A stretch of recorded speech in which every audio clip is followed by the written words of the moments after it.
the cigarette, but...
Ladies and gentlemen, Mr. Alex Salmond.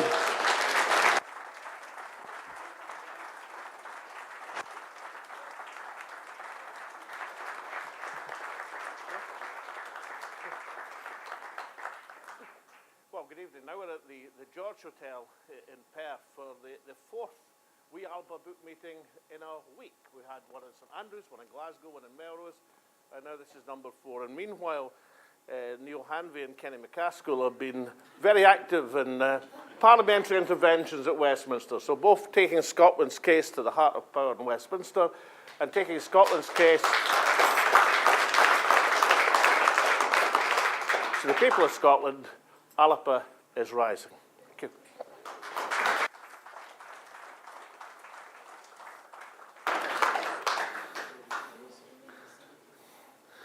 Now all we need is the chair back. This one here, yeah? Hello, Eva. Good to see you. Hi there. Well, on behalf of Perth and Kinross, ALBA Lacu, I'd like to thank you here, coming to the Royal George Hotel, our little event. My name's Alan Black. Our guest speakers tonight, of course, is Alex Salmond and Eva Comrie. Okay?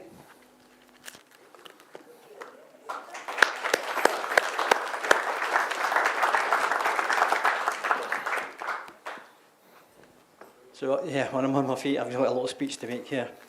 So, yeah, it's good to see so many known faces in here tonight. It's good to see a lot of interest in independence. Most folk in this room probably know why we need to do independence, you know, the cost of living, the energy and taxation.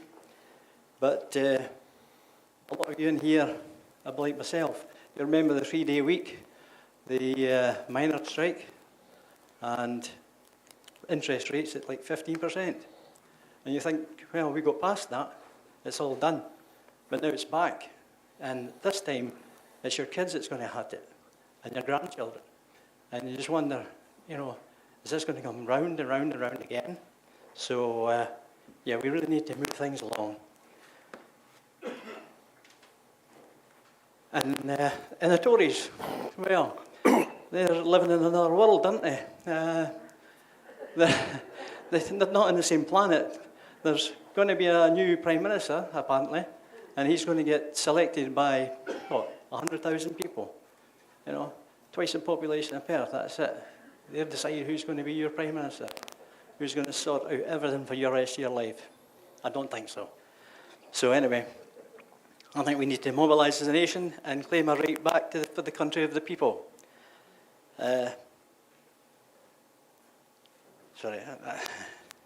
That's for the why. Sorry, this is still working. Yeah, that's the why. The what and how to get there is hopefully Alex will put us right on that this evening, and even help us out with some of these technical questions. Okay, so further ado, we've got Alex Salmond, Eva Comrie, the Bionic Woman. I'm going to pass you on to Eva now for a few words.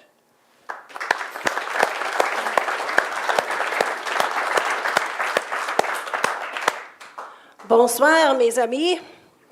And I'd like to take this opportunity on Bastille Day to say a very big, I suppose, congratulations to our friends in France. I hope they enjoy their National Day, and I hope with all my heart, as I'm sure everybody in this room does and right across most of Scotland, that it won't be very long before we're celebrating our own National Day as a sovereign, independent country once more. In other words, together, my friends, we will cure the democratic deficit. And we'll do it with far more than a couple of lines and a couple of sheets of paper. We'll do it by having meetings like this and talking to each other and talking to friends and family and colleagues right across the length and breadth of this great country of ours. Now, it gives me enormous pleasure to be in Perth, and I know that that kind of slips off the tongue quite neatly, but it actually does mean a lot to me to be here. And the reason for that, as some of you might already know, is that I grew up in Perthshire. I spent a large part of my childhood in Crieff, where I lived on a caravan site. And I started school in Crieff in, I think, 1967. It was a big year. And the other night, when I was thinking about coming along here and what Perthshire meant to me, I had a look at a really cherished photo, and it's my Primary 1 class. So obviously it wasn't quite yesterday. But I remember the day I started school, because one of the things that I saw there in Commissioner Street in Crieff was this most amazing map of the world. It took up almost the whole length of the classroom, if I remember correctly. And the funny thing at the time that I remember thinking quite clearly was, all these countries in the world are all different colours, but some were pink and some were blue and some were green. And I asked the teacher why this was. And she explained, well, that's the British Empire, and that was the Dutch East Indies, and this was somewhere else, and this was what Belgium owned, and this was what the French owned, and whatever and whatever. And I thought, how can a country own another country? What's that all about? However, that was when I was 4.5. As time went on, I began to learn a little bit more about these things, and was obviously at that age not the slightest bit interested in politics, but I had a stamp collection. And I had stamps from, again, all over the world, and some of them were for countries that no longer existed, and others were from countries that came back into existence once more, when bigger empires broke down and people were able to regain control of their own lands and their own future and their own destinies. And that's what's so very important about our independence movement. It's about our future. It's not so much anymore about our past, but we have to know our past if we know where we're heading towards. So great things happened to me when I lived in Crieff. It was a great thing when I started school, and it was a great thing when decimalisation came in, because my mum and dad could only do pounds, shilling and pence. They couldn't do pounds and pennies, so they didn't totally compute what it meant to have to double the pocket money from a £0.5 overnight in, I think, 1971, would it be? And I was also able to argue my corner quite well with a guy in the sweetie shop that thought that a penny caramel that used to cost 1D was not now allowed to cost 1p. You had to get 2 for the price of 1. So that was decimalisation, followed fairly swiftly thereafter by the United Kingdom entering the European Community or the Common Market. And so as I grew up and we left Crieff and we went to live down in Clackmannanshire, a county which has a terrible reputation from 2014, as you'll all know, but we're going to fix that next year. In Clackmannanshire, I started secondary school and learned about foreign travel and how we could go to Europe if we wanted. We could go interrailing. And some of us were fortunate enough to be able to go and study in Europe. And some of us learned about the Erasmus scheme. And some of us went off to university. And those that were a bit younger than me were able to go to university at no cost, thanks to this man here. So the rocks will melt in the sun, as you well know, for us ever to give up free education in this country. However, those advantages and those gains of travel and trade and education and feeling part of a great big world are things that I think are inherently very important and very precious to many of us in Scotland. We understand our history. We know, for example, that since the days of William Wallace at least, European connections were so very important because of trade and because of education and because travel was a great thing to broaden the mind and our horizons. And so it's with the greatest and most awful feeling of doom, I think, that all of us here look at the impact of Brexit. Because it's not just about higher prices, difficult though that is, and at times empty supermarket shelves or wicked jokes about the price of a Lurpak, as if there are so many people in this country nowadays that can even afford to buy a Lurpak. What Brexit has done is it has laid low the ambitions and the abilities and the possibilities for all those that are starting school now that might be 5 or 10 or 15-year-olds today who won't have, if we stay where we are, the opportunities that I and others of my generation had. So I want my son and I want his children to have the chances and the dreams and the hopes that I had when I was growing up down the road there in Crieff. And what I would like to see is a united movement driving us towards independence sooner rather than later, because this democratic deficit that we've heard about is something that's a modern-day disgrace for a country like ours. There have been, as we all know, multiple mandates, but what needs to happen now is that we need the people of this country to speak loudly and clearly and defiantly and to say to Johnson or his successor, whoever that may be, that the people of Scotland have spoken repeatedly and we will continue to speak because our voice is not now going to be silenced. What you saw yesterday from Kenny McCaskill and Neil Hanvey on behalf of the ALBA Party is the beginning of the people of Scotland rising as they have never risen before, because it is time to return democracy to Scotland, and that means that we will achieve our independence, because the children of Scotland and everybody in this country deserve nothing less. Thank you.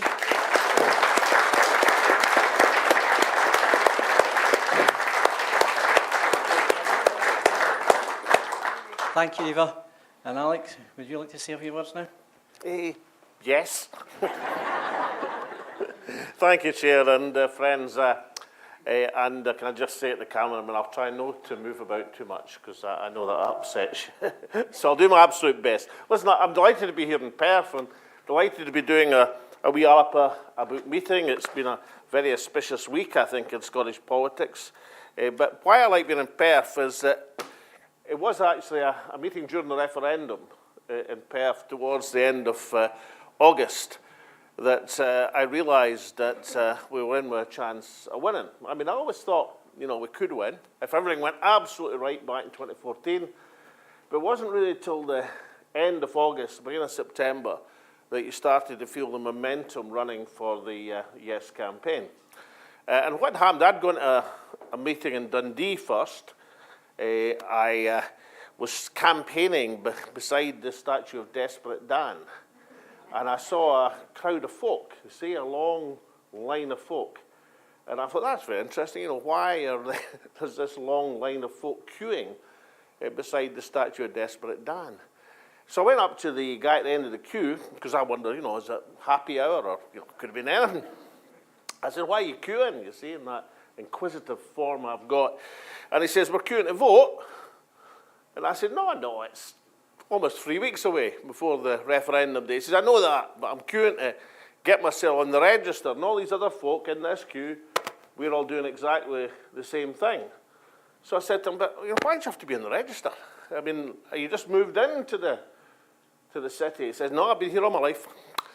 I said, well, how come you're off the register? He says, listen, I've now been off on the register since the poll tax. He said, but this is the first time there's been anything worth voting for.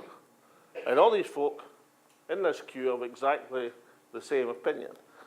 Now, I have to say, I was dead impressed by this. You know, this queue of folk in the sun in Dundee, beside the statue of Desperate Dan, queuing to assert their right to vote.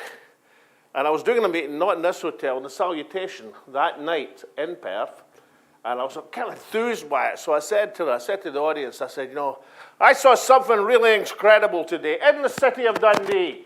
I saw something astonishing, almost unbelievable, virtually unique. Somebody shouted out, a Tory. I said, no. What I saw was a queue of fellow citizens asserting their democratic right to participate in an election. And it was then that I knew the momentum was with us, and indeed might have carried us to success if it hadn't been for the alerting of our friends in the British establishment in the last 10 days. From being totally complacent about the result, they went into total overdrive. If you want my own belief as to what decided the referendum, then it was the vow delivered in the last week. The suggestions you could have the easy option, you could have everything you wanted. Brilliantly done, incidentally, by the Daily Record. Indeed, the person who edited the Daily Record now works for the SNP government. Obviously had a Damascus conversion to the cause of independence over these last 8 years, but now works for the SNP government. I'm still not puzzled that one right through, but nonetheless, the vow was a masterpiece of political propaganda. And it said to people, you can have all the things you want to have without the risk of independence. Now, of course, it was a massive con. The stuff that was meant to be an offer, what was it Gordon Brown said, federalism, near independence, everything you could possibly want in Scotland would be delivered by the vow, and people didn't have to take the step of independence. In the 8 years since, we're now on to about to have our fourth Conservative Prime Minister. We are in a period of continued austerity, moving into recession, perhaps even economic depression, and we've got just about everybody in Scotland thinking about next winter and wondering how they're going to heat their home. In this energy-rich, the energy overflowing country is being covered in fuel poverty. So the subprint in the vow of September the 14th didn't mention that sort of stuff. And so when I hear, as I still do, and I was in a debate the other night with somebody who said, oh no, we can't have another vote on independence, you had your vote back in 2014, as if democracy is a static thing, it's a once and for all vote and nothing ever happens thereafter. I think about the dramatic changes that have taken place since 2014, and every single one of them for the worst. Not that I don't recognise some points in history. When Neil and Kenny were intervening, in fact, I thought it was absolutely disgraceful that the rules of the House of Commons were broken yesterday. I think Lindsay Hoyle should be thoroughly ashamed of himself as Speaker of the House of Commons for breaking his own rules.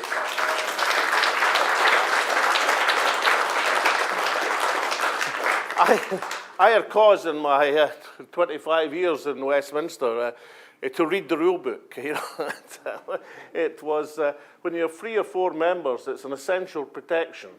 If you know the rules on the other side, doesn't it? Because it's the one thing you've got between yourself and getting sat on and discriminated every single day. And I know the difference between Standing Order 43 and Standing Order 44. The Speaker of the House of Commons, and what I thought was the most extraordinary outburst that I've just about ever seen. I was trying to remember, would John Burke, would he have been shouting and screaming like that? Or Betty would have been shouting and screaming like that? Or Jack Weatherall, all these speakers. But this man, the hate which was being conveyed that somebody should have the temerity to raise a point of order in the House of Commons It was quite extraordinary. Now, it's okay, of course, for the Prime Minister to lie through his teeth every time he opens his mouth. That's okay, apparently. But somebody raising a point of order about the Prime Minister rejecting Scotland's claim for democracy is apparently out of order. So I thought it was highly interesting.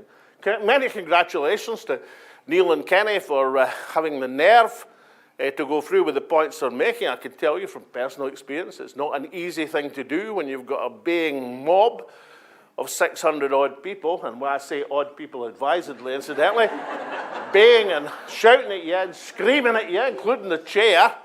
It's no easy thing to do, but they did it, and well done to them.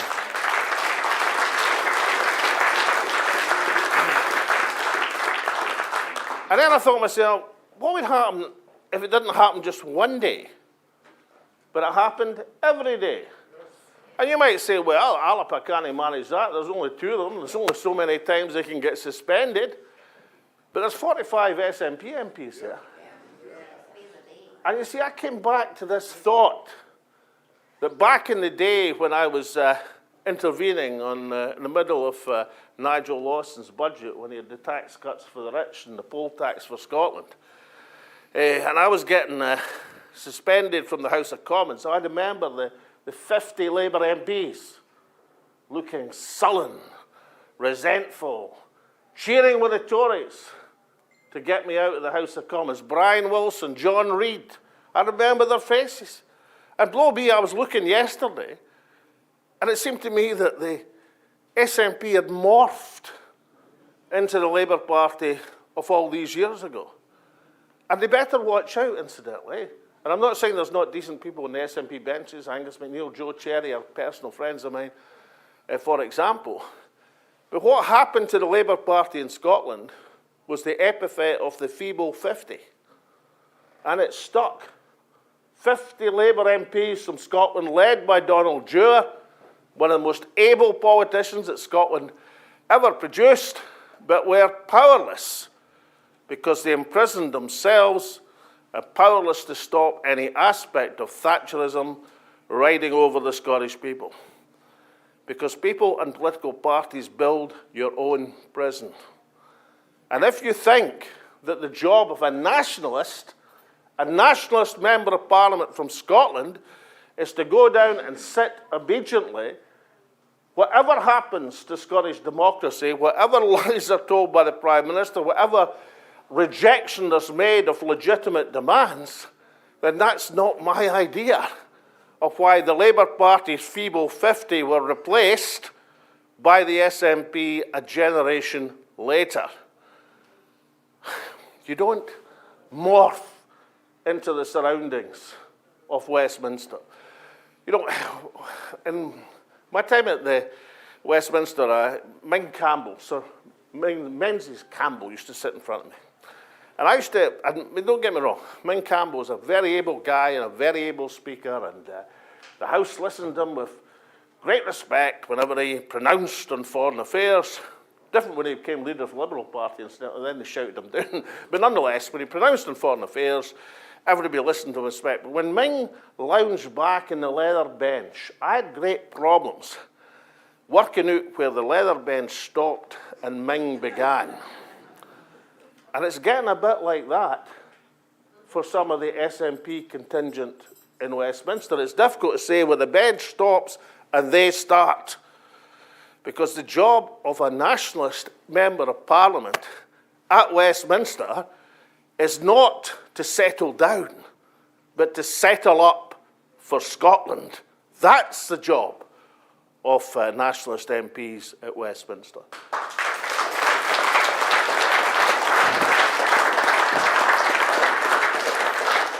And incidentally, if I was at Westminster now, well, let's talk, I'm going to take something really improbable. I was going to say that somebody like John Nicholson might challenge the chair. But let's just take the improbable.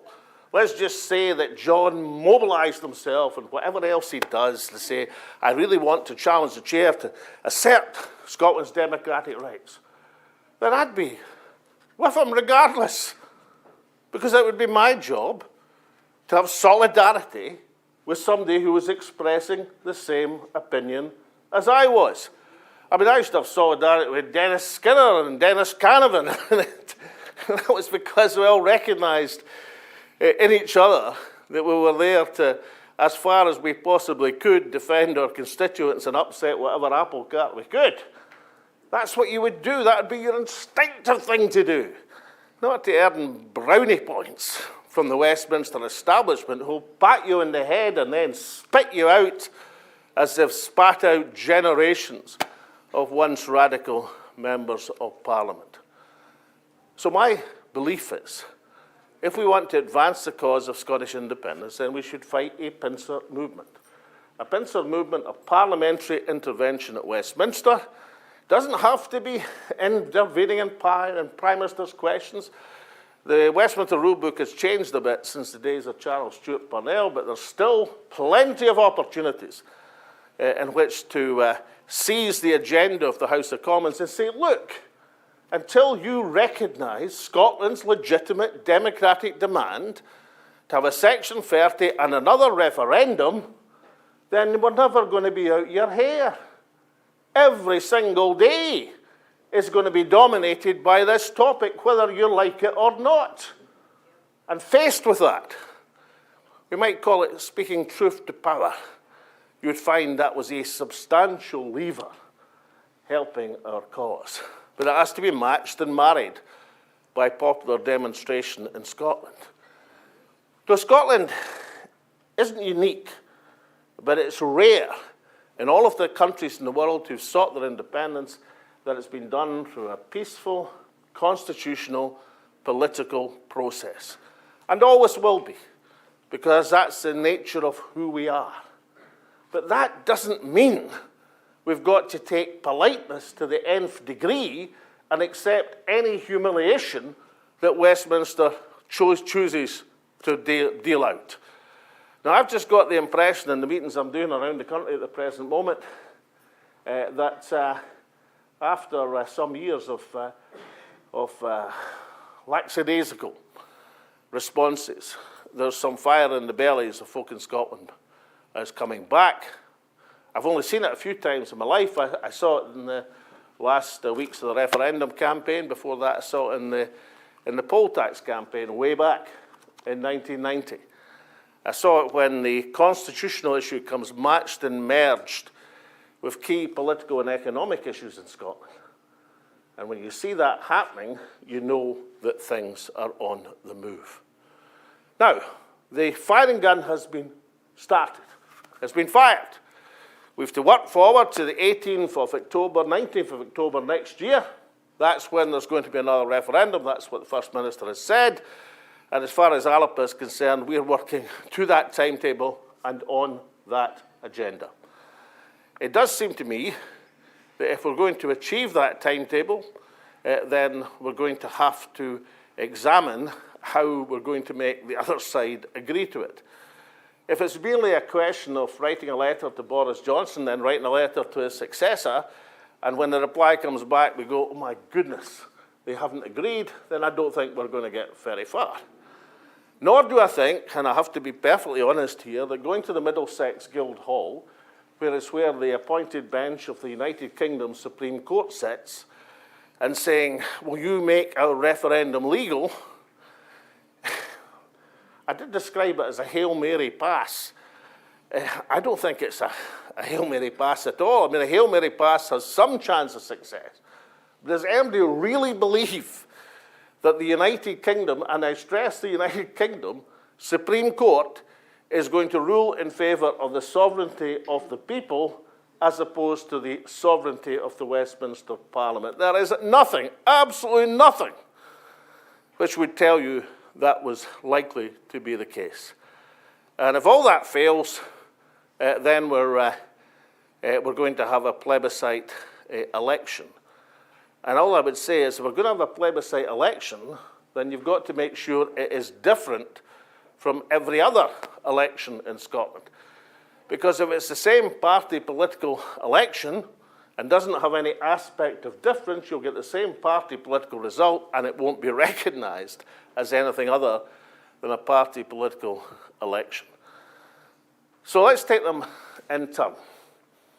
I don't think we should take no for an answer from Boris Johnson or whichever one of the hateful eight manages to get success in this Tory election contest. I mean, if Rishi Sunak, for example, I know that Boris Johnson's not very popular, doesn't get a bad rep and all the rest of it, but compared to Rishi Sunak, he's a bleeding heart liberal in terms of economic policy.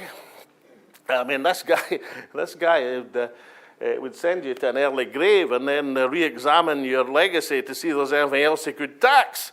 This guy thinks that the key questions facing the country are not where you're going to get the money to heat your home, but what he can do in terms of reducing the UK debt exposure at the present moment. There is nothing, absolutely nothing in the UK Treasury that's not dry as dust with Rishi Sunak in charge.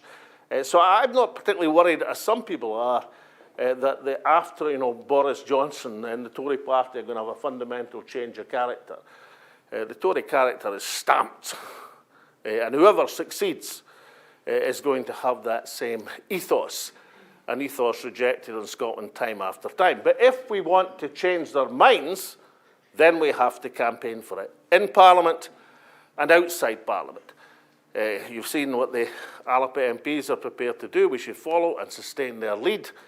I'd like you all to mark the 18th of September in your diaries as a major demonstration that we'll be contributing to in Scotland, not just looking back to 2014, but looking forward to the mobilisation to come.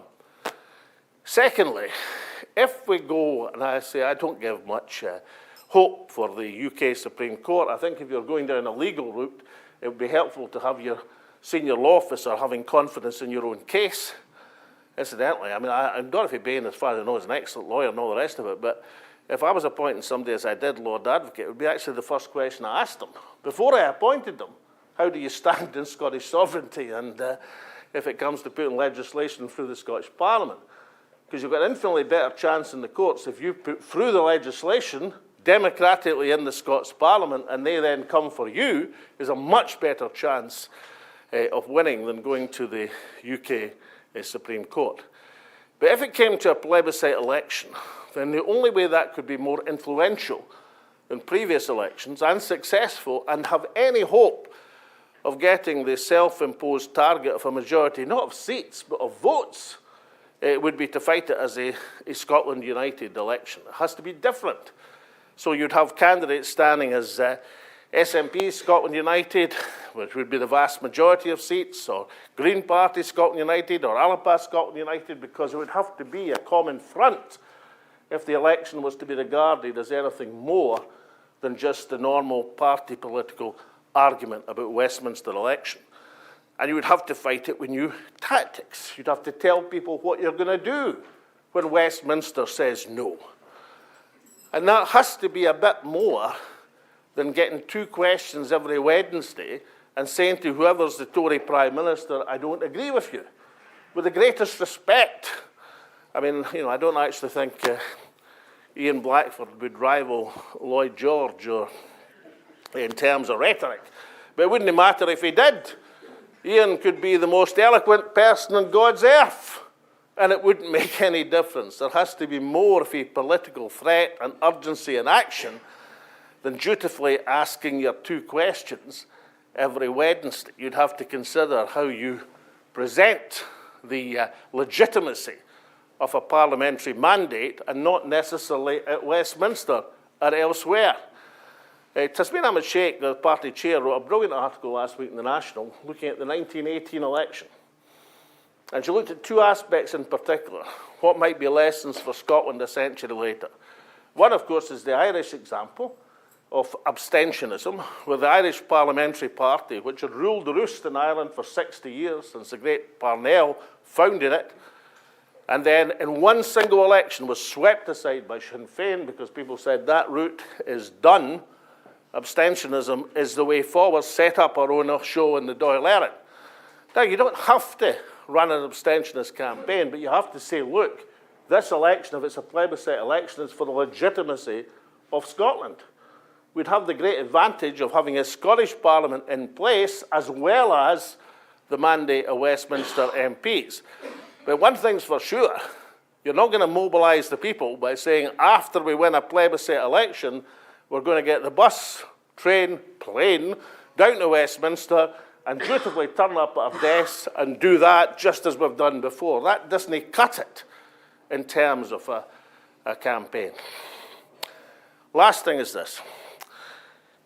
The Scottish Government have just started publishing a series of papers. They've published 2 now. And there's nothing wrong. I've read them both. One is international comparisons with Scotland. The one today is about Scottish democracy.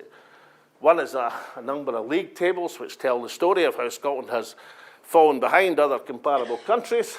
The second is a potted history of the last 50 years of Scottish politics. You know, all I would say is with great respect, 8 years hard labour of thousands of civil servants, you might expect just a wee bit more than that in terms of originality of policy. But the Wee ALBA Book tries to answer some of the questions that inevitably would be asked in a new referendum or indeed plebiscite election campaign. Because the world of 2022 is not the world of 2014. Things have changed. Clearly, and most obviously, Brexit has happened. We didn't want it, but it's happened. A pandemic has taken place. There's a war in Europe. The world has changed. And if you take the most obvious ones of these, that Brexit has happened, you can see how the independence case, if you want to win it, has to be updated to reflect the new realities. Understandably, lots of people in Scotland are in favour of the European Union. As it happens, so am I. But you can't go into a referendum or an election pretending you can get back into the European Union like that. Doesn't it happen? Remember Monsieur Barnier, who was the European negotiator? I mean, I saw that idiot David Frost on the television this morning smearing one of the other candidates in the Tory leadership election. Well, he was negotiating against Monsieur Barnier, and Monsieur Barnier took him to the cleaners through the negotiations because he was a French Gaullist, brought up in a hard school of negotiations. Well, Monsieur Barnier, I happen to know, loves Scotland, like many Europeans do. Thinks Scotland's a great place. Comes his holidays to Scotland. Been at Edinburgh Castle. Likes bagpipes, whiskey, the Highlands. Likes our scenery. Loves Perth, this fair city. He's probably never out of the place come August.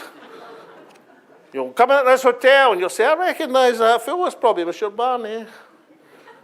If it came to negotiations about Scotland going into the European Union and he was the European Union negotiator, the fact that he loved Scotland wouldn't matter what. Because he would negotiate for his clients, for his team. And it would take 5 years, best bet, 5 years to get back into the European Union. Now, why does that matter? Well, it matters because if you're negotiating with Westminster in Europe, and you've got maybe an 18-month period to do it, you can't do it realistically by saying in 5 years' time we'll be back in the European Union. You'll be in a kind of weak negotiating position, trust me on this. Therefore, do we just say, oh my goodness, what does that mean for trade, for borders, for currency by extension? This makes things so much more difficult, we'll just forget about it and go home. Or alternatively, you might say, luckily for us, there is an option, and it's called EFTA, the European Free Trade Association. And the great thing about EFTA, if you join it, there's 4 countries in EFTA just now. That's Norway, Switzerland, Iceland, and Liechtenstein. Can't be too bad a place to be in, incidentally, because each of these 4 countries is in the top 10 in the world in wealth per head. So, I mean, it doesn't automatically mean if you're in EFTA, you'll be in the top 10, but it does tell you something that it's not a bad place to be. And if you join EFTA, you inherit EFTA's treaties with the rest of the world, with the European Union, trade treaties, and with the UK, for that matter. But the most important thing about it is it doesn't take 5 years to join EFTA, it takes 3 months. And therefore, you can be in that for the purposes of negotiation and negotiate from an economically secure position. I've watched with almost despair people in the SNP, when the word border is mentioned, sort of start to shiver and shake. My God, borders. If you're in EFTA, we actually have a working example of what an administrative border means. Because after the negotiations where Mr. Barney outfoxed Lord Frost, and we ended up with Northern Irish Protocol, and an administrative border in the Irish Sea, Northern Ireland and our fellow country people in Northern Ireland are currently within the single market with special access to the UK market. And of course, the Democrat Unionists are jumping up and down saying, this is dreadful, it's very inconvenient, some guy can't export his chickens or whatever. But the reality is, for the first time in recorded economic statistics since they began, Northern Ireland is outperforming the rest of the UK in economic terms. Why? Because the boon, the advantage they've got from having been part of a single market, 500 million people, is more important than the relatively minor economic inconvenience of an administrative border. What does administrative border mean? Well, it means there's not a stopping of people. People move freely through the common travel area, but there's a sourced check on imports and exports across the Irish Sea. But there we are, we're in an argument where there's a working example of the advantages that we'd have. And still we've got people who are frightened of the argument. There's nothing to be frightened of. All you have to do is marshal the arguments correctly, as is done in this Wee ALBA book. We've delivered 90,000 of these over the last few months, and we're now going to have a new edition, which I'm delighted to say is going to have larger type in it. It's still going to be a Wee ALBA book, it's just not going to be quite as wee. But I have to say that the best thing about this book, and I'd like to say it was my idea, but it wasn't, is these QR codes. So, for example, if you want to hear all about EFTA, then all you have to do is go onto the relevant QR code like that, see? And if you don't do it yourself, get your kids or your grandkids to show you how, put it in front of your phone, and up pops Jim Sillars to tell you everything you wanted to know about EFTA.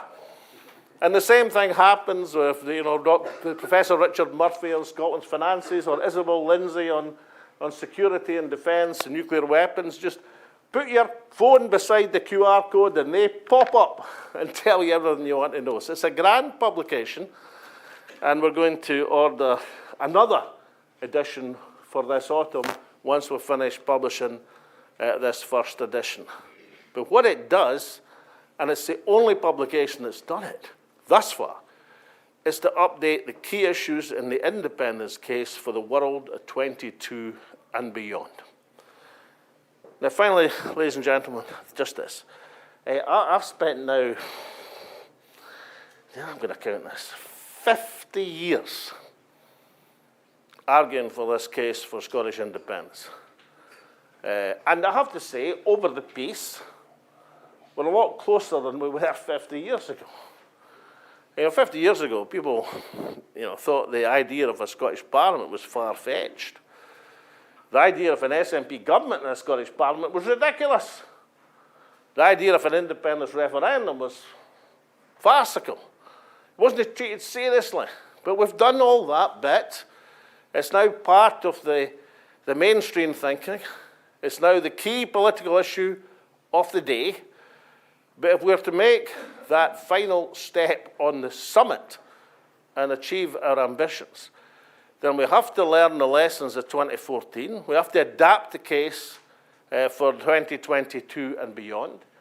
We've got to have the determination to face down Westminster and recognise that whoever's Prime Minister is not going to say, well done, chaps, you've won, it's all a game of cricket, you're turning to bat, ho, ho, ho. They're going to use every device they can to suppress Scotland's democratic entitlement, and they have to be faced down with people of courage and determination. That means the people we send to Westminster have to regard their duty and obligation in that light, and the people we have in Scotland have to mobilise our fellow citizens to make this an irresistible movement to Scottish independence and freedom. Thank you very much.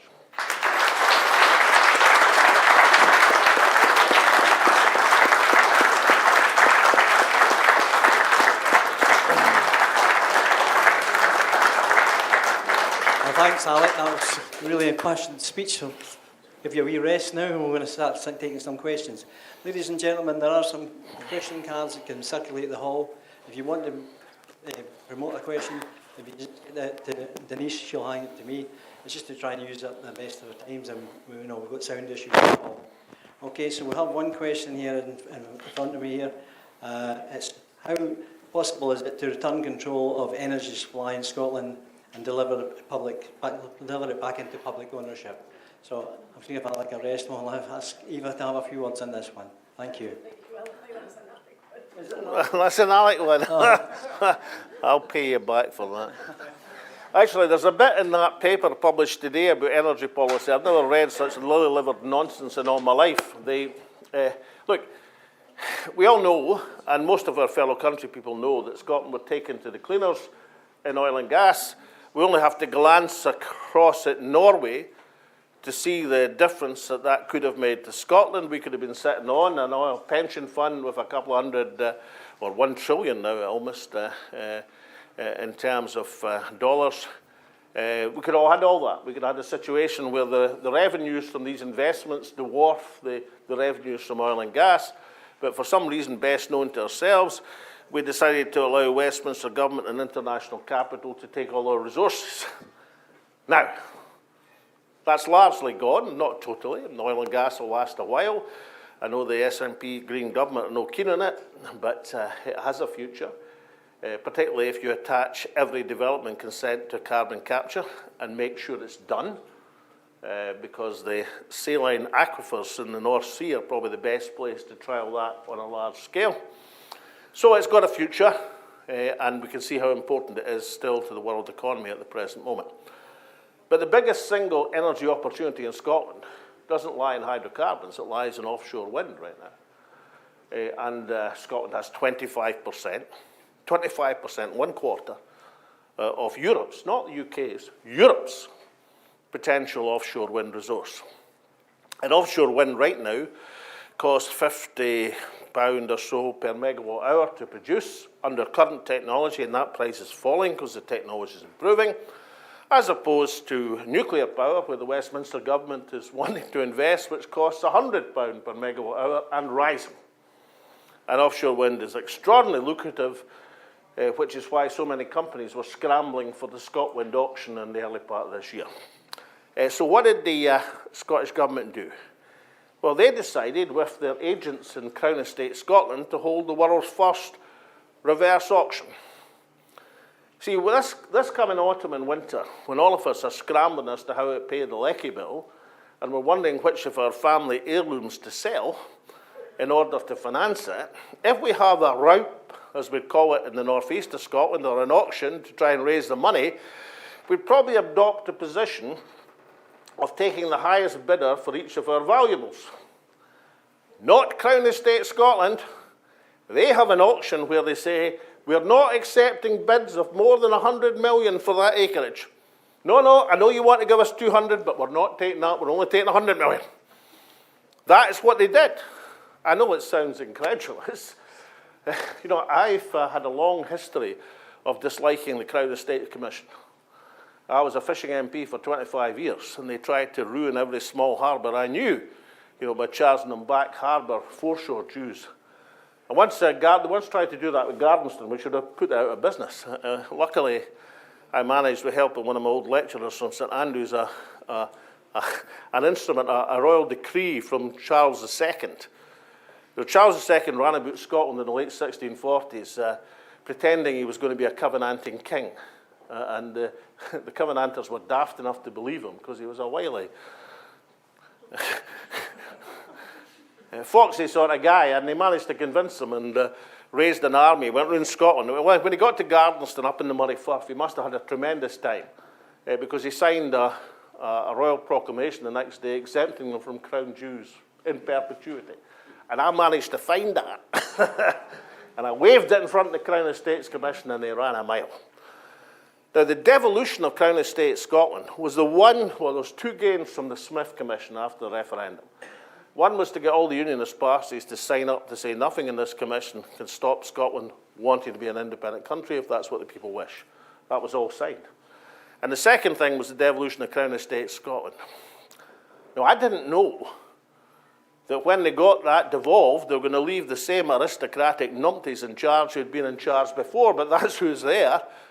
And they sold the whole shebang, rented for £700 million earlier this year for the first substantial licensing of Scottish acreage. It was worth at least 10 times that. Even the English got 4 times it. The Americans got 6 times for equivalent acreage in an auction about the same time, because they employed the traditional auction where you take the highest price, not a ceiling price. So that's what's happened. Now, that's really bad, and it's no great advert for the competence of the Scottish Government, and it's no great advert for how Scotland's going to run things better. Luckily, the pass has not been sold, because you have to have planning permission to land anything, and you have to have planning permission for electricity lines to take power south, which is where a lot of it is going to go, and you can stop it unless you get paid a fair economic rent. And this is a long-winded way of saying this. We should follow exactly what the Norwegians did in oil and gas. In other words, we should have a public share in every single licensed field. You can argue it should be 10%, 15%. That's not the point. The principle of having a public share is what matters. You should use the collateral that you'd get from that public share to build a public energy company, and that company would have the duty and obligation of delivering cheap, green, affordable power to every home and business in Scotland. And for folk who say it can't be done, well, of course, this city above all should know it could be done. Why? Because it's been done before. It was done by the greatest Secretary of State for Scotland. Probably that's not a great accolade, incidentally, but a great man called Tom Johnson, who set up the Hydro Board at the end of the Second World War, and he literally bulldozed his way through the landowner objections, and he brought power to the Glens. He put Scotland from having less than half of the Highlands under electricity power to 99%, and he used the hydro endowment from the natural resource of hydropower to make the power affordable to the people. So everything that we would want to do with this extraordinary bounty, 1/4 of Europe's entire offshore wind resource, 10 times the electricity that Scotland currently uses potentially. Everything we'd want to do has been done before. The difference is that back then, Tom Johnson had the political determination to do it, which is exactly the political determination we now need if people are going to look at the national resources in Scotland and say, yes, they're going to work for the people.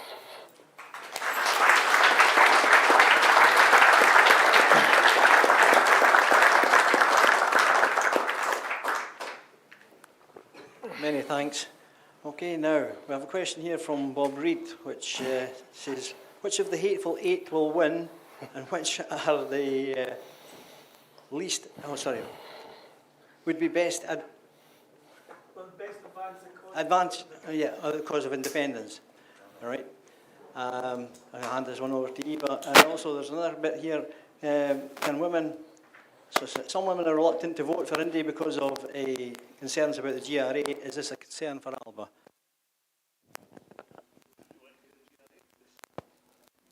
I'd like to do them both, please, but thank you. I think the 5 that are left in the Tory race are Rishi Sunak, Penny Mordaunt, Kemi Badenoch, Tom Tugendhat and Liz Truss. If you want a cup of Yorkshire tea, you'll ken which one of them to choose. Penny Mordaunt fills me with absolute terror because of the issues that relate to the GRA, her view being that trans women are women full stop.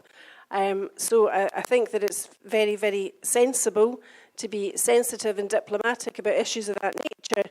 But diplomacy is not her stance. Her stance has been to be dishonest about things that she's said in the past. From a Scotland-wide perspective, though, I would imagine it makes no difference whatsoever to who might be elected the leader, because every single one of them is a right-wing Tory, obviously, who does not believe in Scottish rights to self-determination or to satisfy the democratic deficit, because they don't believe such a deficit actually exists. So for our present purposes, I think there's nothing to choose between the 5 of them. Alec might disagree, but I can't really see that any of them's going to do anything good for Scotland at any time. What I would hate to see would be if any of them thought they were flying off to try and negotiate perhaps a three-way question in a referendum, and we would have the dreaded spectre of Devo Max once more. And I sincerely hope that there's nobody in the Scottish Government thinking that a three-way referendum is something we would ever have any time for. I hope that that was seen off by Alex some years ago and that that remains the case. That said, it's most unfortunate that it's taken since March 2021 for the independence referendum bill drafted then to see the light of day just a couple of weeks ago. So I would echo what Alex said earlier in relation to the urgency that we need to get this show absolutely up on the road. Overall, in terms of the Tory contest, yes, it's interesting, but it's very much a diversion. Every minute and every ounce of energy that you're spending worrying about the Tories in Westminster is a minute and an ounce that you could be spending promoting the campaign for Scottish independence. Let's get the priorities right. We don't care what happens in Westminster as far as a Tory government is concerned. We care about what's happening in Scotland and for the people of Scotland. So let the Tories elect whoever the heck they want. Let us get doing up here what we need to do by persuading every single one of us that we can to vote yes when we get that referendum, and to be as active in terms of civil disobedience and protesting and visibility in the independence campaign as we can. Thank you.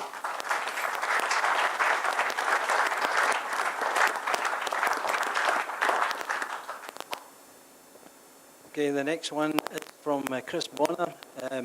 You spoke of the control that the Labour had over Scotland. As a Labour lad from Lanarkshire, I am well aware of remember the Monklands Mafia that was. Unfortunately, I know that the SNP has, as you say, morphed into Labour. How can we break the SNP apathy and get our independence movement going again? Well, can I say first that if we move into a referendum campaign or a general election, which is a plebiscite election, then everything I do will be to support a joint effort in that campaign. I have to be, and you know, and hopefully that will be reciprocated.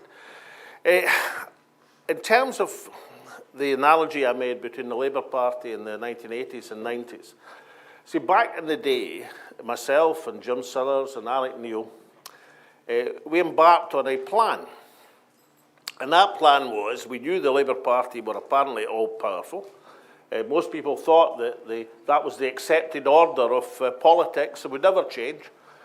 But we reckoned if the SNP positioned itself as a clearly declared left-of-centre party, it was in this city of Perth that I won the SNP leadership for the first time back in 1990, and put that as the point of my campaign and my acceptance speech. We believed that the SNP positioned itself in a clearly identifiable way in the political spectrum and spoke to the issues of the people of Scotland. And over a period of time, if the Labour Party did not deliver, then the SNP would replace the Labour Party. And, you know, it took a while. It took longer than I expected back in 1990, but over a period of time it worked. And when I left the leadership of the SNP for the last time, the Labour edifice had crumbled. And Jim Murphy and his soapbox were about the only members left in the entire organisation. Now, the difficulty, I suspect, is this, and it was a kind of blind spot that I had. Everybody I knew in the SNP back in these days, everybody who was in the city halls in 1990 and had been campaigning some many, many years longer than me, whatever disagreements I had with them, they were dyed-in-the-wool Scottish nationalists. I mean, Gordon Wilson and I, you know, we were always fighting. Not fighting, you know, in terms of confolk names and all the rest of it, but fighting in terms of, you know, executive meetings. I'm saying, no, I don't think that's the right strategy. I think we have to back, you know, this industrial action or Lee Jeans or Plessy workers. We have to, it's a long-term strategy we must embark on. And Gordon didn't agree with that. Gordon was much more into, you know, fundamental nationalist issues as he saw it. But for all these arguments and debates about strategy, it never entered my head. Not for 1 minute did I question whether Gordon Wilson was a a sincere Scottish nationalist? Of course he was. We just disagreed on how to get there. I thought a parliamentary or Parliament for Scotland would allow us a base, a bridgehead, which to build up power. Gordon was tended towards more of a fundamental approach. Same with Jim Fairley, not Jim Fairley, it's an MSP now, but he's fairer. And the debates were great, incidentally. I mean, the people used to join the SNP just to hear the debates at conference. They were amazing debates. You know, how Neil McCormack on one side, and Jim Fairley on the other side, Gordon Wilson on one side, and Jim Sowers. They were wonderful debates. But not anybody in these debates I ever had a scintilla of doubt that they were fully committed, signed up to the project of an independent Scotland. We just disagreed on how to get there. That was all. I've got to say that, no, I'm not talking about everybody in the SNP by any means, but some folk in the SNP I don't think give a fuck about independence. I really don't. And, I mean, they might think it's quite a nice thing. You know, if it happened, then that'd be good. But they've got other priorities. Some have got other political priorities. Some have got personal priorities. You know, here's some advice to the SNP Parliamentary Group at Westminster, which gets, you know, millions in short money because of the success that's been built up electorally. Millions of pounds of state subsidy. I suggest they apply some of that and they recruit as their parliamentary strategist a lively octogenarian in Edinburgh called James Sillars, who in a single day will come up with a dozen tactical moves that they could make as 45 strong MPs, as opposed to the feeble 45 they are at the present moment, in order to amaze and startle the world of Westminster. I don't know what rates Jim would charge as a political advisor these days, but I'll tell you, it'd be worth the money. And he would do it by the simple devices of knowing the rule book in Westminster backwards, forward, and using the rule book against the establishment. And a bit of ingenuity and a bit of political guts. So, you know, I think perhaps all organisations get to a phase where there's people who are there because they absolutely believe in the cause, and the SNP has many of these people, particularly in grassroots across the country. People have fought for it for generations. There are people who are there because they think, well, that's the party in power in Scotland, and I can advance my own political hobby horse by attaching myself to that party. And to be quite frank, they are there because some folk like the gravy train or gravy bus and think it would be a good idea to jump on it when they can. So, to answer your question, I think political systems need the occasional revolution. I think it's a good thing. And political causes need the same thing as well. And when you have such a movement, you can always count on the folk who were there when everybody else thought it wasn't going anywhere. Because you know these are the people who really, really believe in it.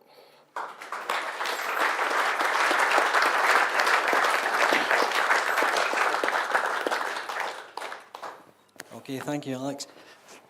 The next question is from Arthur Martin. If, and it's a very big if for me, there is an independence referendum in 2023, what franchise should be adopted? And we're going to add on to that one from Mick Medlin. How will Alba present a more appropriate voting franchise in any future referendum from being received as a xenophobic, against a guard against xenophobic non-Indigenous Scots? Thank you. Okay, I'll take this one because I know this is quite a running argument at the present moment. And maybe not everybody's going to agree with what I'm about to say, but I'll say it anyway because I absolutely believe in it. A long time ago, 1990s, I met a remarkable man called Bashir Ahmed. And this was at a time when the Asian community in Scotland were about 80% or so voting Labour. That's not unusual for immigrant communities and descendants of immigrants, incidentally. The Irish in Scotland went through exactly the same process. It's quite normal for immigrant communities to often attach themselves to an established institution because that is a way to defend and progress, and there's nothing wrong with that whatsoever. But Bashir Ahmed said to me, he said, look, in his estimation, he said the Asian community of Scotland would convert wholesale to the SNP, to the independence movement, if we just took the trouble to cross the road, reach out the hand of friendship and say, you're absolutely wanted. And that's what we did. And Bashir went on to become the first president of Scots Asians for Independence at the city halls again. He made a remarkable speech in this city, which electrified an SNP conference by saying, look, it's not where we've come from that matters, it's where we're going together that counts. He became the first Asian MSP elected to the Scottish Parliament and tragically died in 2009. Now, what's the point? Well, people tell me if we manage to restrict the franchise to Indigenous Scots, then we'd do a lot better. I read that. If we'd managed to restrict the franchise in 2014 to Asian Scots, we'd have had a 72% vote for independence and we'd be living in an independent country. That's a reality. Because the lesson I took from Bashir is that our obligation was to address ourselves and our case to every person who committed themselves to this country, were resident here and part of our community. And we had to convince a majority of people in that position. And I don't give a shookie where they've come from. I am, in Bashir Ahmed's words, only concerned about where we're going together.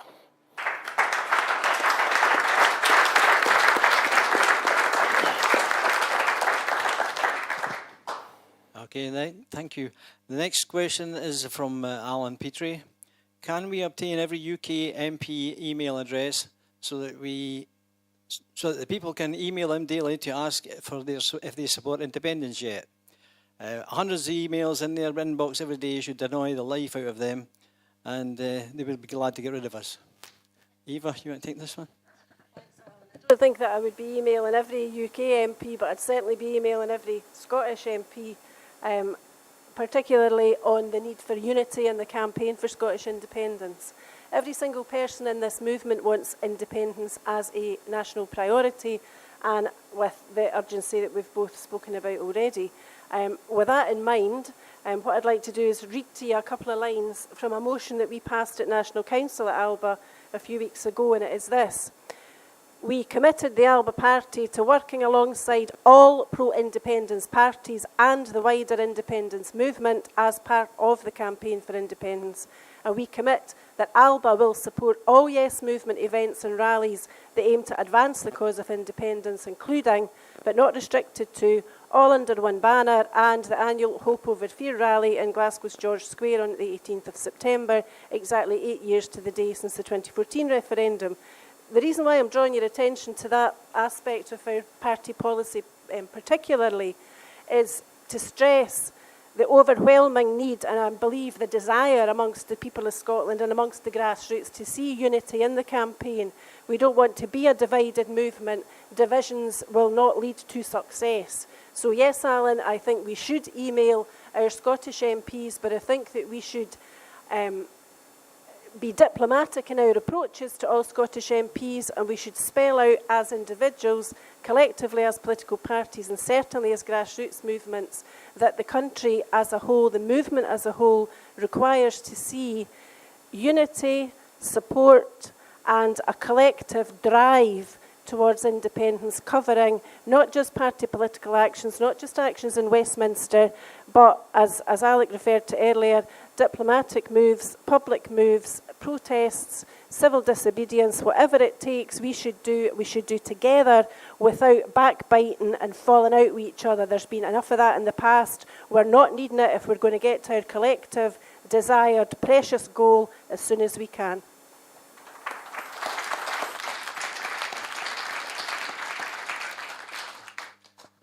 Thank you, Eva.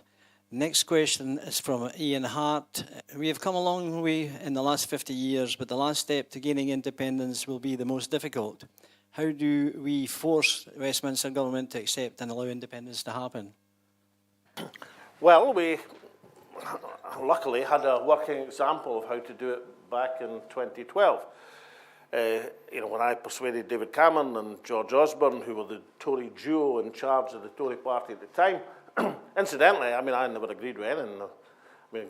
Cameron had an excellent front. He was a good front man, but he wasn't Einstein, tell you that much. George Osborne was clever, and pretty devious, but clever. But they were a good double act, you see, because Osborne did the thinking, Cameron did the front work. But compared to the candidates in the Tory leadership, these are political giants. So you might say, well, if we can get Osborne and Cameron to agree, then we've set the track. And I'm very disappointed that we allowed that to slip. It's so foolish. If you go back to even somebody, Ruth Davidson, right? After the referendum, in the run-up to 2016 Scottish elections, is asked the question, how do you get a referendum? Oh, we know about that. You have to get majority in the Parliament. The majority in the Parliament will be accepted and there'll be a referendum. So the track and the precedent was made, but for reasons that others may know, but I certainly don't, instead of ramming that down the throats all the time so that we're accepted and accustomed, we've allowed ourselves to get into a position that is now debatable. And what you do is you wait and wait and wait and wait, and then write a letter to Boris Johnson in his death throes as Prime Minister, and then incidentally, a week past Tuesday, Boris Johnson's political life is coming to an end. All his best pals are deserting him. There's a resignation every 5 minutes. They're reading him out on telly. He must have had his head in his hands. But somehow he found the time in all of that disaster to write a letter to Nicola Sturgeon saying, you're no getting it. Now, I don't think we should take no for an answer. I don't think we should allow ourselves to slip back into a position where an established, accepted route to independence fell by the wayside. However, we are where we are.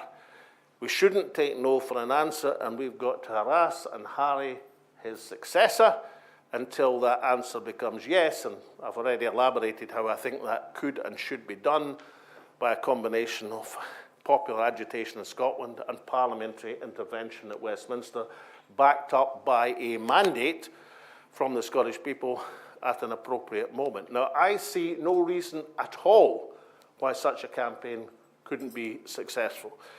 And I would hold out infinitely more hope of success than going to the Supreme Court of the UK, which I think is a major blunder. Or you never go and ask a question unless you know what the answer is going to be. You really don't do that.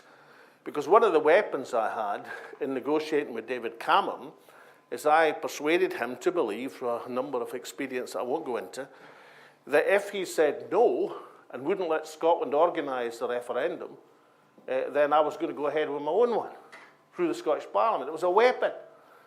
The last thing you should be doing is disabling that weapon via the Supreme Court, because you might need it in the future. So I think the Supreme Court's a nonsense. The plebiscite election, I think, could work if everybody joined in it together and we fought it as Scotland United, because then it would be different. It would be a call to arms from everybody in the country, although I'm unsure and unconvinced why we're setting the bar at a majority of votes. Nobody else does that in a parliamentary election. This is, how. So that's where I think we should go. I think we address what's there in front of us just now, and that's the obdurate, sullen refusal at Westminster to agree to a Section 30, and we should turn them over. And for folk who say it can't be done, Margaret Thatcher was thorough to the poll tax, and it got turned over. We can turn this over. We just have to have the determination to do it. We have to have political will. In all of this, struggle, we're not asked. Yes, of course, people put in weeks, years, mountains of time, hundreds of pairs of shoes have committed to the cause. But compared to what other countries have had to do at various times in history, You know, this is not a huge thing. And if we don't have the self-respect as a country to demand our democratic rights and say what we voted for democratically last year, we shall not accept being undemocratically refused this year. It's simple enough. And incidentally, it is not a call and a cause which is restricted to left or centre folk like myself or socialists or social democrats or Scottish nationalists even. There are plenty of people in Scotland who agree that Scotland's a nation, who don't like the idea of Scotland's will being turned down, even if they don't agree with it. I heard a Tory phone in. I was watching GB News, God help me, because I like to know what the other side are thinking, you know. Anyway, there's this woman phoned in and she was saying, oh, she was very worried indeed she was, you know, being a loyal Conservative and Unionist, because that Johnson, he shouldn't have turned down the request for a referendum. That's going to get folks' backs up in Scotland doing that. And she was speaking authentically. She knew, despite the fact she was a Tory and a Unionist from Glasgow, that she knew it wasn't a great idea for the Tories on high at Westminster to peer their way down to Scotland and say, we don't care, you're no getting it, even if you vote for it.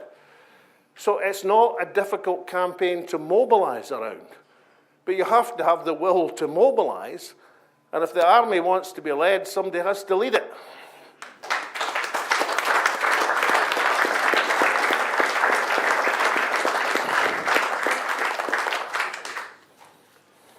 Thanks, Alec. Now, the next one is, do you agree that the wording of any future referendum is extremely important? If so, do you agree that Scotland is already independent, just like Palestine, simply lacking the government of its own affairs? Eva? It's maybe a wee bit cheeky for me to volunteer to answer that when the guy that wrote the last question is sitting at the end of the table. However, I think it's perfectly clear that the question should be, should Scotland be an independent country? But I think that it's important to remember that we know that we're not independent because powers are reserved to Westminster. But I'd take the chance to quote one of my political heroes, and certainly somebody that has heavily influenced Alec, and it's obviously Parnell. No man or woman shall have the right to fix the boundary to the march of a nation. And these are words that should go echo in our minds on a daily basis, because that's what democracy is about. Democracy is about ensuring that a nation that is on the march is allowed to march. And while we're thinking these things, we should also remember why it is that we want to be independent. It isn't just for historical reasons. It's not just because we say that it's a normal state to be independent. It's also because we believe that with independence, we will free the economic levers that we need to make this country the place that it should be, that will enable us to realise the potential of everybody who lives here, and in particular to make sure that we are able to address the scourge of our country, the thing that prevents us having equality, and that is poverty. And the cost of living crisis that we're living through just now, and we know is going to get much worse in the course of the next few months, and we know is likely to lead to hardship and probably a lot of suffering and a lot of deaths over the winter when folk can't afford to heat their homes, or I think as Kenny McCaskill most eloquently put it the other day, children will be coming home from school with a laptop with homework to do, and their mum and dad will not be able to pay for the Wi-Fi to enable them to link up to do their homework. You'll have folk that are supposed to get onto their mobile phone to sign on to get paid their benefit. They'll not have access to that either. Digital poverty being a very clear and very obvious need in this country as it is just now. So it's easy to get involved in arguments about the nicer details of what is independence, what's politics, what's it all about. But let's not forget what it's really about. It's about the bread and butter, literally the bread and butter issues for the people of this country. There are our compatriots, our friends, our neighbours who are currently suffering severe hardship. It's only going to get worse if we stay where we are for any longer. And for me, that is more than enough reason to be saying daily, as Alan Petrie indicated earlier, to our MPs, get us the hell out of here by the quickest method possible, because people are suffering unnecessarily, because we don't have equality and we don't have the economic levers that we must have forthwith.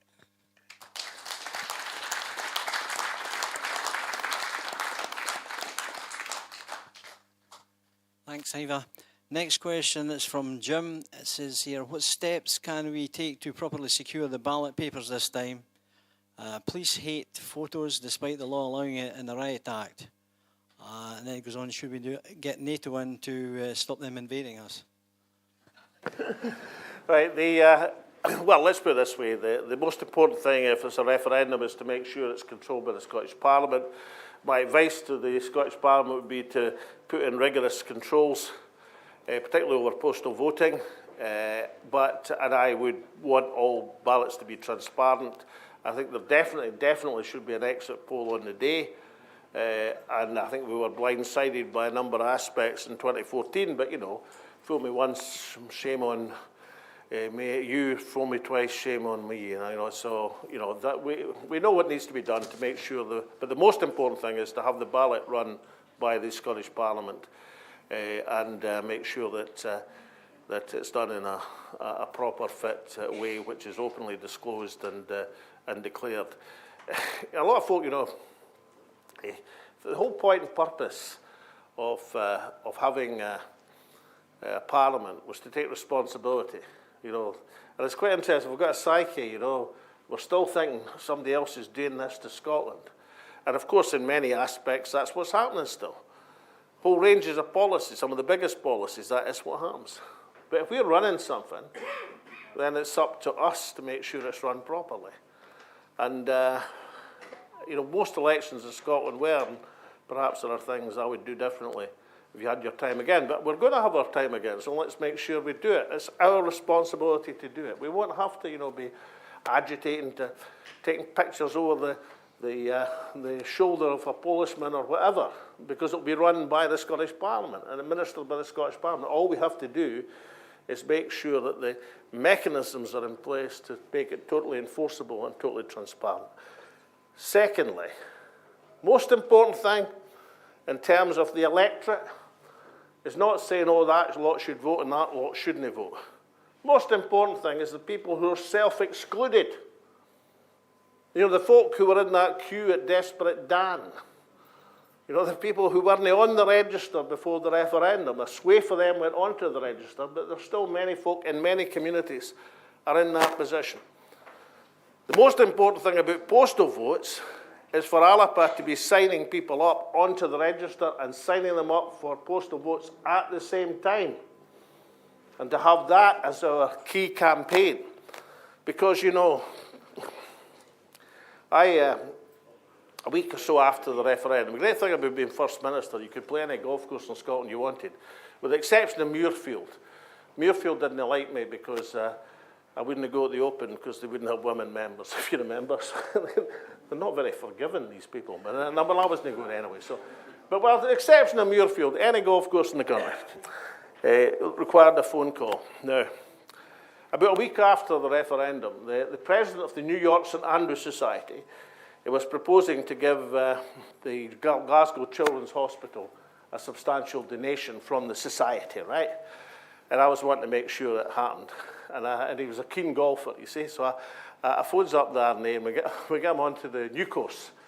He was playing with a lady professional, and I was playing with the Scottish Girls Champion. It was a St Andrews student who birdied 7 out of the first 9 holes. And I had to tell her to steady up because the last thing I wanted him was to get beat 7 and 6, you know, because, you know, disastrous for the donation, I thought. Anyway, that was fine. I had a caddie that day, right? And the caddie says to me, he says, you know, I went round Cowdenbeath, where I'm from, round the scheme in Cowdenbeath a couple of weeks ago. He says, every bloody house had a yes poster, he said. I was so proud of my community. He said, all that support. So I said to him, so you voted yes then? He said, no, I voted no. I says, why? And he said, well, I just thought if it had been a yes, it would have been a narrow yes. And I think we have to be independent when it's a big yes. And I know it sounds daft, but actually there's a wee bit of logic in all that. But the most important thing about that scheme in Cowdenbeath would be that many of these folk, even despite the enthusiasm and the surge, weren't on the register. So the most important thing we can do about politics is make sure the natural constituency for yes votes in Scotland vote in as great or even greater numbers than other groups and classes in society. That is the biggest lesson I took from the administration of the 2014 referendum.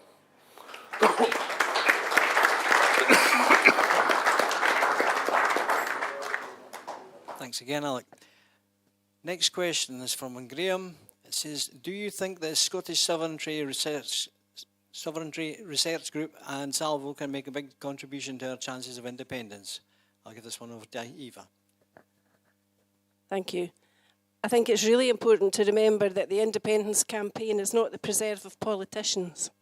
The independence campaign belongs to everybody in Scotland who wants to be a part of it, so that includes every group that there is striving for independence, whether it's the Scottish Sovereignty Research Group, Salvo or others.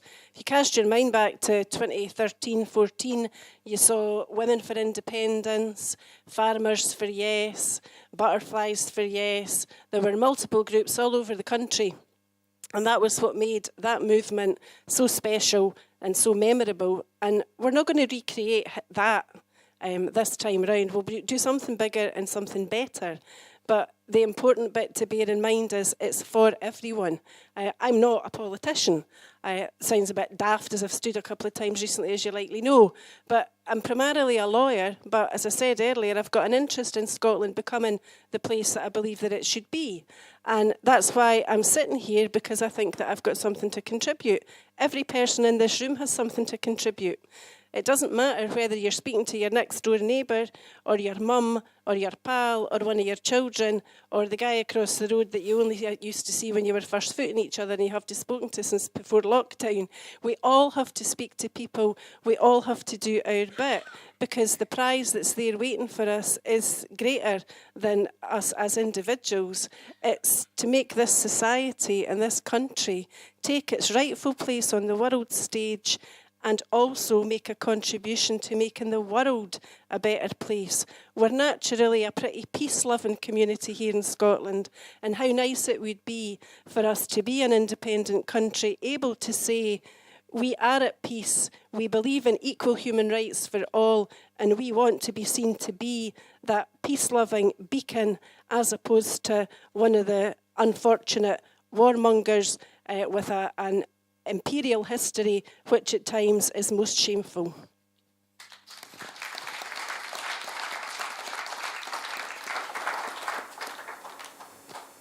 Okay, thanks again, Eva. Right, this will be the last question, and it's from Denise. When will you go to community centres where the grassroots movement is, and not all of us can afford to travel or afford posh hotels? That's from Polly Bragg. Well, is that yourself? Did they charge you to get in here? It cost me a fortune for a drink.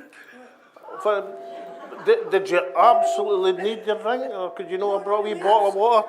See that? That's my Lucasade. I've got water, Alex. Listen, this is the 28th meeting I've done for the Wee ALBA Book.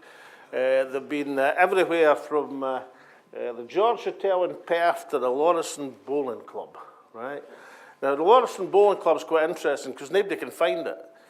But I've done 2 meetings there in my life, and on both occasions, there's no road into it. but folks still got there, majorly thanks to Dave Llewellyn, who was waving a giant saltire, and managed to guide them in. So, but your point is probably well taken for this reason, that if this campaign, the grassroots campaign, is to be successful, it has to be in every accessible community in Scotland. What I can tell you is that every single one of the meetings I've done in the Wee ALBA Book has been, stowed out.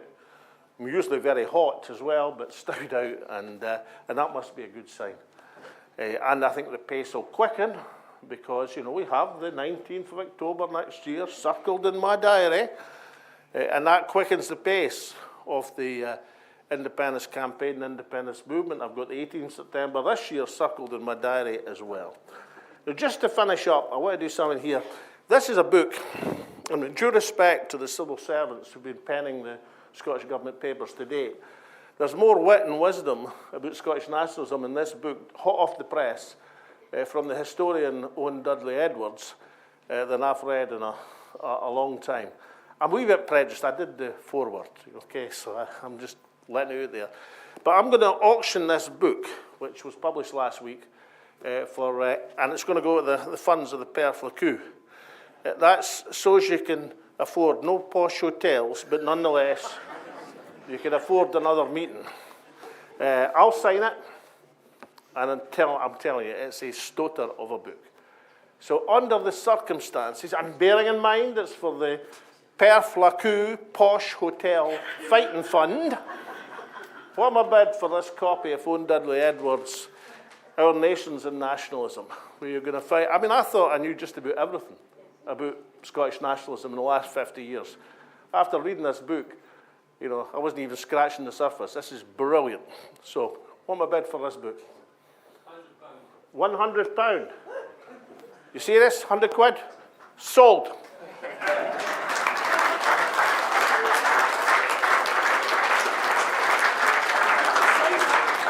I'm signing it, yeah. There you are. See that wee smile on his face now? That was another ceiling auction there. Aye, well, there you are. You're quite right. You've caught me out. Don't let me into the next Scotland auction. Alex, can I just say the first book you had was in the pub in Lochee, not just always in hotels. We were up in the pub in Lochee, weren't we? Aye, and I'll tell you, Annie, it's a good point you made. I should have said that to you. It's a good point Annie makes there, because I'm still not absolutely convinced that everybody in that meeting had come to hear about the Wee ALBA Book, you know.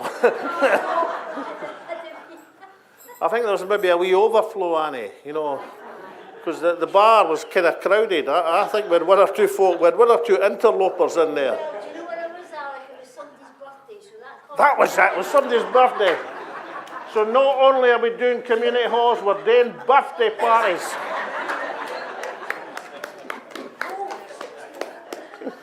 Thanks, Annie. Got me out of a hole there. Well done.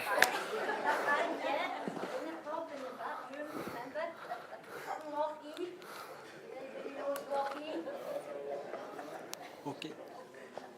Right, thank you very much, people. That's been grand. Before we go, I'd like to thank Eva and Alex for their great contributions this evening. I hope you show some appreciation.